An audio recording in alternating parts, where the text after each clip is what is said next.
గురువు భారతీయ సంప్రదాయంలో అనాది నుండి ఇప్పటి వరకు గురుస్థానం చాలా గొప్పది, పవిత్రమైనది.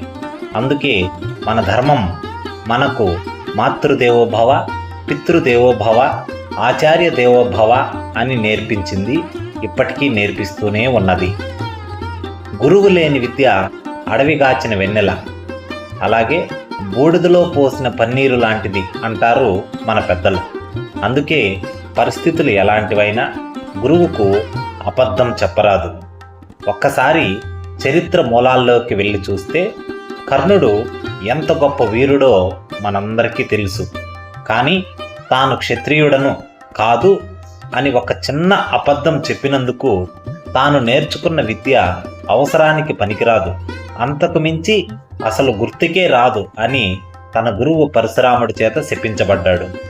ఇక ఏకలవ్యుడి విషయానికి వస్తే తన గురువు ద్రోణాచార్యుడు తనకు విద్యను నేర్పను అన్నందుకు గురువు లేకుండా గురువు విగ్రహం ఎదురుగా పెట్టుకొని సాధన చేసి గొప్ప వీరుడయ్యాడు. కారణాలు ఏవైనా చివరికి తన విలువిద్యను ప్రదర్శించే అవకాశం శాశ్వతంగా దూరమైంది.